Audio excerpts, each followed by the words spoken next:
Article 9 of the Genocide Convention reads as follows, I quote, "Disputes between the contracting parties relating to the interpretation, application, or fulfillment of the present convention, including those relating to the responsibility of a state for genocide or for any of the other acts enumerated in Article 3, shall be submitted to the International Court of Justice at the request of any of the parties to the dispute." Ukraine and the Russian Federation are both parties to the Genocide Convention. Neither of them maintains a reservation to Article 9. Article 9 of the Genocide Convention makes the court's jurisdiction conditional on the existence of a dispute relating to the interpretation, application, or fulfillment of the Convention. According to the established case law of the court, a dispute is a disagreement on a point of law or fact, a conflict of legal views or interests between parties. In order for a dispute to exist, it must be shown that the claim of one party is positively opposed by the other. The two sides must hold clearly opposite views concerning the question of the performance or non-performance of certain international obligations. To determine whether a dispute exists in a present case, the court cannot limit itself to noting that one of the parties maintains that the convention applies while the other denies it. Since Ukraine has invoked as the basis of the court's jurisdiction the compromissory clause in an international convention, the court must ascertain at the present stage of the proceedings whether it appears that the acts complained of by the applicant are capable of falling within the scope of that convention, ration materiae. Ukraine contends that a dispute exists between it and the Russian Federation relating to the interpretation, application, or fulfillment of the Genocide Convention. It maintains that the parties disagree on whether genocide, as defined in Article 2 of the Convention, has occurred or is occurring in the Luhansk and Donetsk oblasts of Ukraine, and whether Ukraine has committed genocide. It further argues that the dispute concerns the question whether, as a consequence of the Russian Federation's unilateral assertion that genocide is occurring, the Russian Federation has a lawful basis to take military action in and against Ukraine to prevent and punish genocide, pursuant to Article 1 of the Genocide Convention. The Russian Federation, for its part, states that, in reality, its, I quote, special military operation, end of quote, on the territory of Ukraine is based on Article 51 of the United Nations Charter, and that the Convention cannot provide a legal basis for a military operation which is beyond the scope of the Convention. The Russian Federation therefore concludes that Ukraine's application and request manifestly fall beyond the scope of the Convention and thus the jurisdiction of the court. It asks the court to remove the case from its list. The court recalls that for the purpose of deciding whether there was a dispute between the parties at the time of the filing of the application, it takes into account in particular any statements or documents exchanged between the parties, as well as any exchanges made in multilateral settings. In so doing, it pays special attention to the author of the statement or document, their intended or actual addressee, and their content. The existence of a dispute is a matter for objective determination by the court. It's a matter of substance and not a question of form or procedure. The court observes that since 2014, various state organs and senior representatives of the Russian Federation have referred in official statements to the commission of acts of genocide by Ukraine in the Luhansk and Donetsk regions. The court observes, in particular, that the investigative committee of the Russian Federation, an official state organ, has, since 2014, instituted criminal proceedings against high-ranking Ukrainian officials regarding the alleged commission of acts of genocide against the Russian-speaking population living in the above-mentioned regions.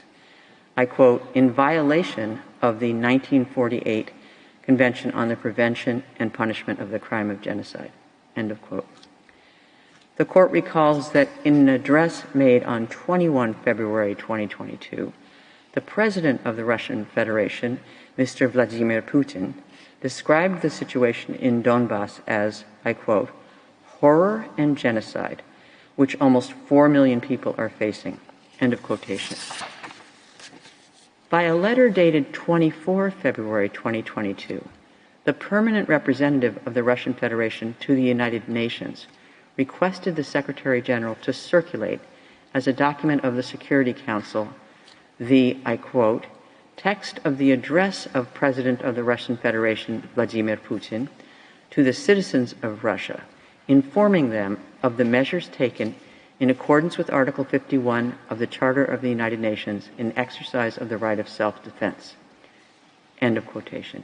In his address, pronounced on 24 February 2022, the President of the Russian Federation explained that he had decided, I quote, in accordance with Article 51, Chapter 7 of the Charter of the United Nations, to conduct a special military operation with the approval of the Federation Council of Russia and pursuant to treaties of friendship and mutual assistance with the Donetsk People's Republic and the Lugansk People's Republic.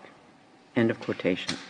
He specified that the purpose of the special operation was, I quote, to protect people who have been subjected to abuse and genocide by the Kiev regime for 8 years. End of quotation.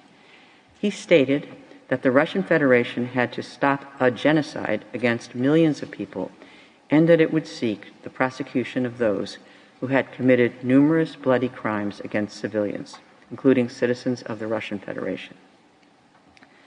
The permanent representative of the Russian Federation to the United Nations, referring to the address by the President of the Russian Federation on 24 February 2022, explained at a meeting of the Security Council on Ukraine that, I quote, the purpose of the special operation was to protect people who had been subjected to abuse and genocide by the Kiev regime for 8 years. End of quotation. 2 days later, the permanent representative of the Russian Federation to the European Union stated in an interview that the operation was a peace enforcement special military operation carried out in an effort aimed at denazification, adding that people had actually been exterminated and that, I quote, the official term of genocide, as coined in international law, if one reads the definition, fits pretty well. End of quotation. In response to the Russian Federation's allegations and its military actions, the Ministry of Foreign Affairs of Ukraine issued a statement on 26 February 2022, stating that Ukraine, I quote, strongly denies Russia's allegations of genocide and disputes any attempt to use such manipulative allegations as an excuse for Russia's unlawful aggression. End of quotation. At the present stage of these proceedings, the court is not required to ascertain whether any violations of obligations under the Genocide Convention have occurred in the context of the present dispute. Such a finding could be made by the court only at the stage of the examination of the merits of the present case. At this stage, the court's task is to establish whether the acts complained of by Ukraine appear to be capable of falling within the provisions of the Genocide Convention. The court recalls that while it is not necessary for a state to refer expressly to a specific treaty in its exchanges with the other state to enable it later to invoke the compromissory clause of that instrument to institute proceedings before the court, the exchanges must refer to the subject matter of the treaty with sufficient clarity to enable the state against which a claim is made to ascertain that there is or may be a dispute with regard to that subject matter.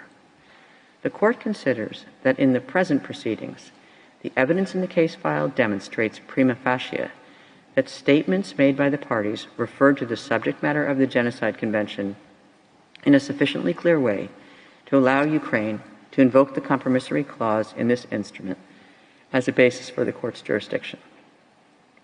The statements made by the state organs and senior officials of the parties indicate a divergence of views as to whether certain acts allegedly committed by Ukraine in the Luhansk and Donetsk regions amount to genocide in violation of its obligations under the Genocide Convention, as well as whether the use of force by the Russian Federation for the stated purpose of preventing and punishing alleged genocide is a measure that can be taken in fulfillment of the obligation to prevent and punish genocide contained in Article 1 of the Convention.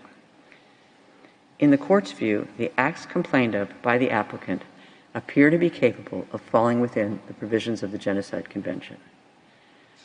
The court recalls the Russian Federation's assertion that its, quote, special military operation, end of quote, is based on Article 51 of the United Nations Charter and customary international law. The court observes in this respect that certain acts or omissions may give rise to a dispute that falls within the ambit of more than one treaty. This assertion of the Russian Federation does not therefore preclude a prima facie finding by the court that the dispute presented by the application relates to the interpretation, application, or fulfillment of the Genocide Convention. The court finds, therefore, that the above-mentioned elements are sufficient at this stage to establish prima facie the existence of a dispute between the parties relating to the interpretation, application, or fulfillment of the Genocide Convention. In light of the foregoing, the court concludes that prima facie it has jurisdiction pursuant to Article 9 of the Genocide Convention to entertain the case. Given the above conclusion, the court considers that it cannot accede to the Russian Federation's request that the case be removed from the general list for manifest lack of jurisdiction. The power of the court to indicate provisional measures under Article 41 of the statute has as its object the preservation of the respective rights claimed by the parties in a case, pending its decision on the merits. It follows that the court must be concerned to preserve by such measures the rights which may subsequently be adjudged by it to belong to either party. Therefore, the court may exercise this power only if it is satisfied that the rights asserted by the party requesting such measures are at least plausible. At this stage of the proceedings, however, the court is not called upon to determine definitively whether the rights which Ukraine seeks to protect exist. It need only determine whether the rights claimed by Ukraine on the merits and for which it is seeking protection are plausible. Moreover, a link must exist between the rights whose protection is sought and the provisional measures being requested. In the present proceedings, Ukraine argues that it seeks provisional measures to protect its rights, I quote, not to be subject to a false claim of genocide and not to be subjected to another state's military operations on its territory based on a brazen abuse of Article 1 of the Genocide Convention. End of quotation. Ukraine contends that it has a right to demand good faith performance of obligations under the Genocide Convention by the Russian Federation in accordance with the object and purpose of the Convention. It states that the Russian Federation has abused and misused the rights and duties stipulated in the Convention, and that the, quote, special military operation, close quote, of the respondent is an aggression undertaken under the guise of the duty to prevent and punish genocide, enshrined in Articles 1 and 4 of the Convention, and that it frustrates the object and purpose of the Convention. The court observes that, in accordance with Article 1 of the Convention, all parties thereto have undertaken to prevent and to punish the crime of genocide. Article 1 does not specify the kinds of measures that a contracting party may take to fulfill this obligation. However, the contracting parties must implement this obligation in good faith, taking into account other parts of the Convention, in particular Articles 8 and 9, as well as its preamble. Pursuant to Article 8 of the Convention, a contracting party that considers that genocide is taking place in the territory of another contracting party may call upon the competent organs of the United Nations to take such action under the Charter of the United Nations as they consider appropriate for the prevention and suppression of acts of genocide or of any of the other acts enumerated in Article 3. In addition, pursuant to Article 9, such a contracting party may submit to the court a dispute relating to the interpretation, application, or fulfillment of the Convention. A contracting party may resort to other means of fulfilling its obligation to prevent and punish genocide that it believes to have been committed by another contracting party, such as bilateral engagements or exchanges within a regional organization. However, the court emphasizes that in discharging its duty to prevent genocide, every state may only act within the limits permitted by international law. as was stated in a previous case brought under the Convention. The acts undertaken by the contracting parties to prevent and punish genocide must be in conformity with the spirit and aims of the United Nations, as set out in Article 1 of the United Nations Charter. The Court can only take a decision on an applicant's claims if the case proceeds to the merits. At the present stage of the proceedings, it suffices to observe that the Court is not in the possession of evidence substantiating the allegation of the Russian Federation that genocide has been committed on Ukrainian territory. Moreover, it is doubtful that the Convention, in light of its object and purpose, authorizes a contracting party's unilateral use of force in the territory of another state for the purpose of preventing or punishing an alleged genocide. Under these circumstances, the Court considers that Ukraine has a plausible right not to be subjected to military operations by the Russian Federation for the purpose of preventing and punishing an alleged genocide in the territory of Ukraine. The Court now turns to the condition of the link between the rights claimed by Ukraine and the provisional measures requested. The Court has already found that Ukraine is asserting a right that is plausible under the Genocide Convention. The Court considers that by their very nature, the first two provisional measures sought by Ukraine are aimed at preserving the rights of Ukraine that the Court has found to be plausible.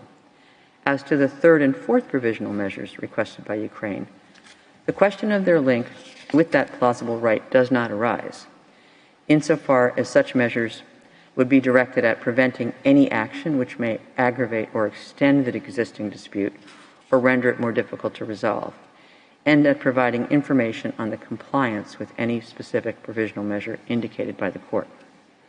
The Court concludes, therefore, that a link exists between the right of Ukraine that the Court has found to be plausible and the requested provisional measures. The Court, pursuant to Article 41 of its statute, has the power to indicate provisional measures when irreparable prejudice could be caused to rights which are the subject of judicial proceedings, or when the alleged disregard of such rights may entail irreparable consequences.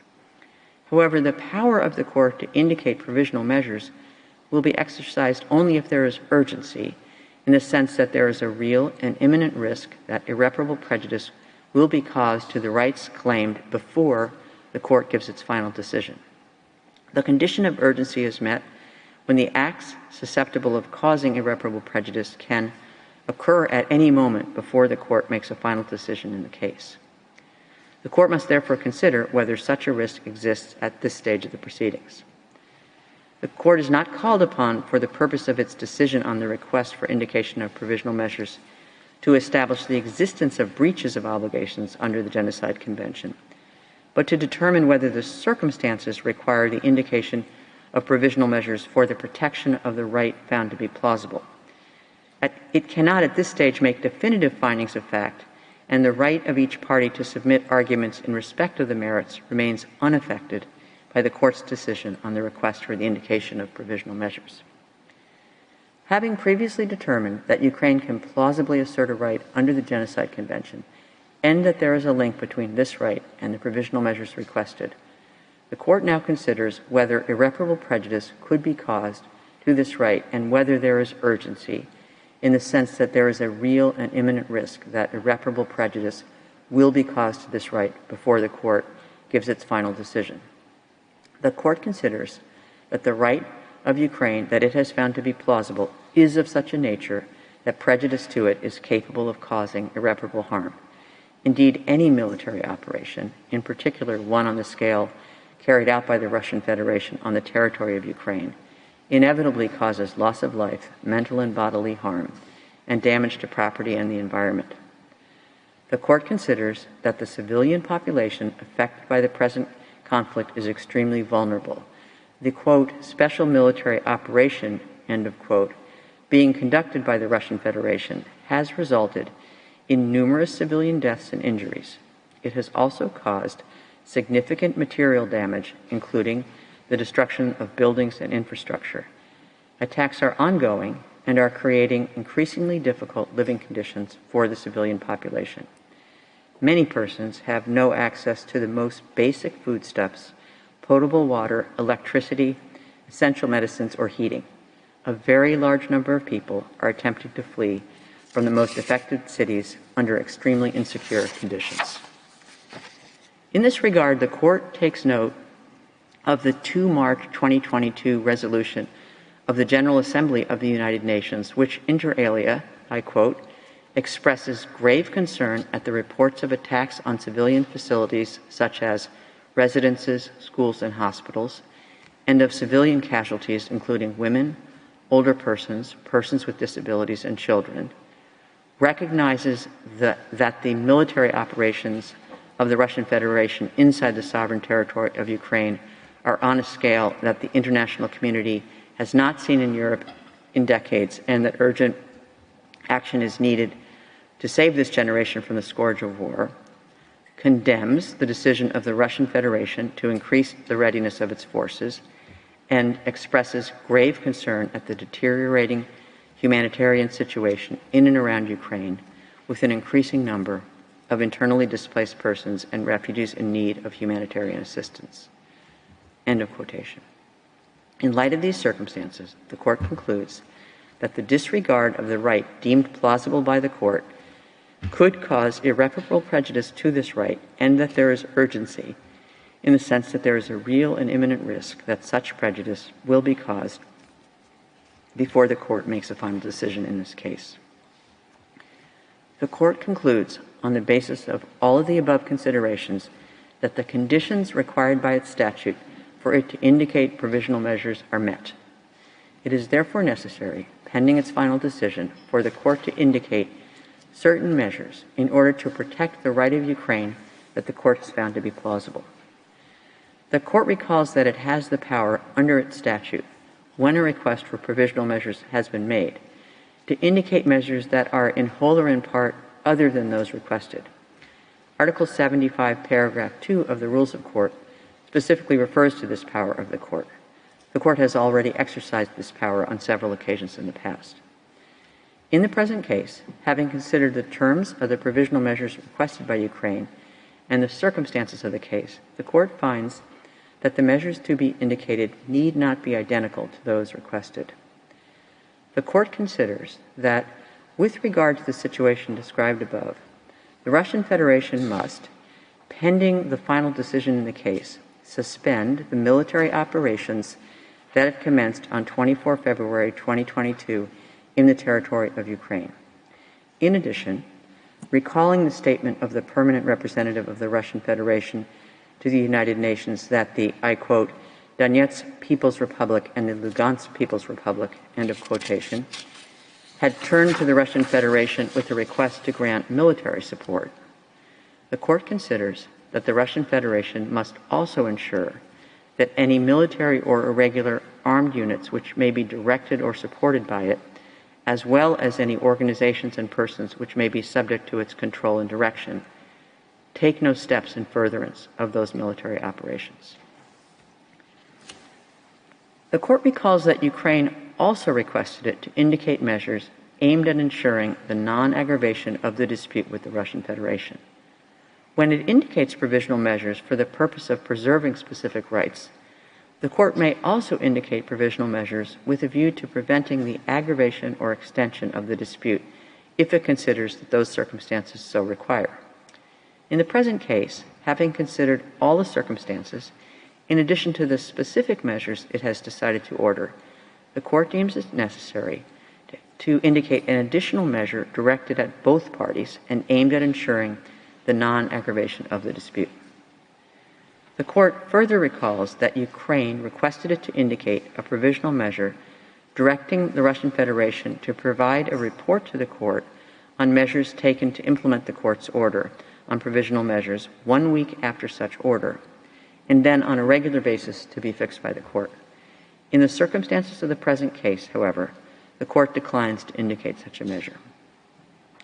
The Court reaffirms that its orders on provisional measures under Article 41 of the statute have binding effect, and thus create international legal obligations for any party to whom the provisional measures are addressed.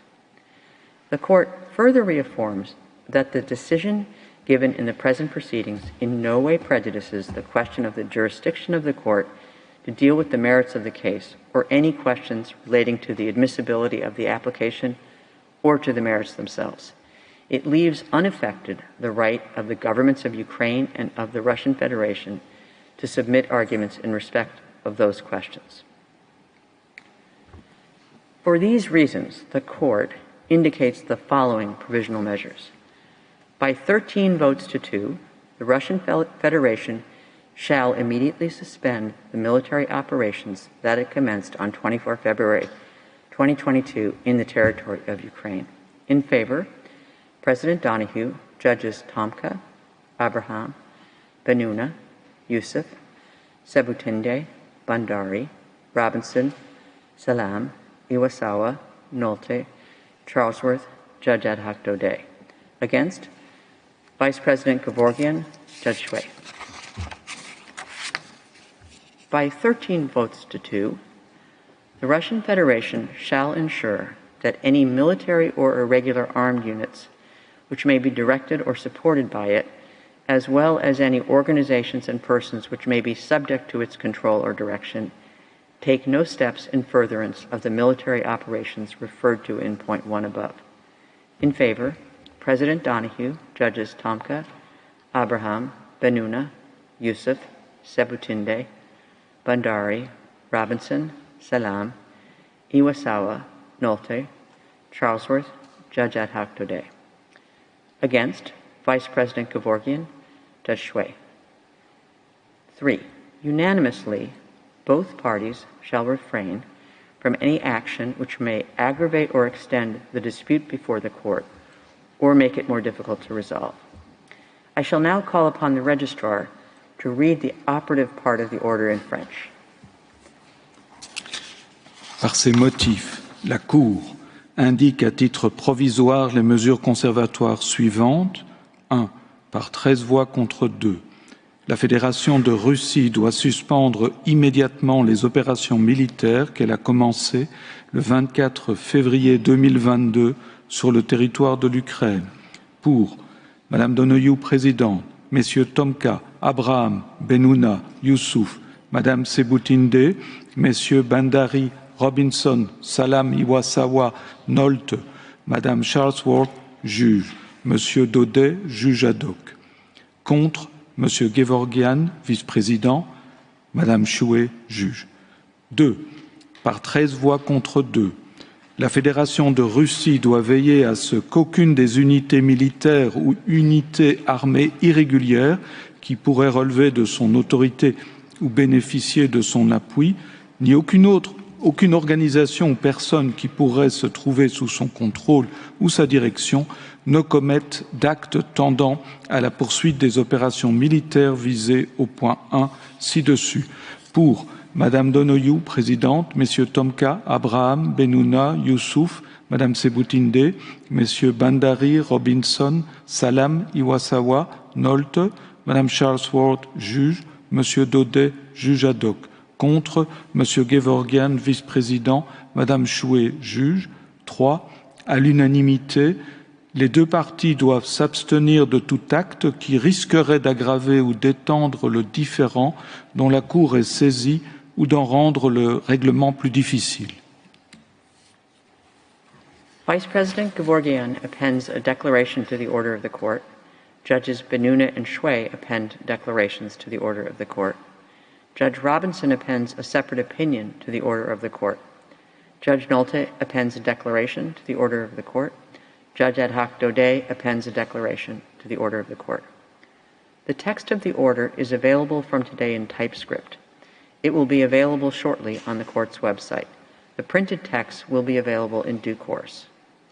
As the court has no further business before it today, I declare the sitting closed.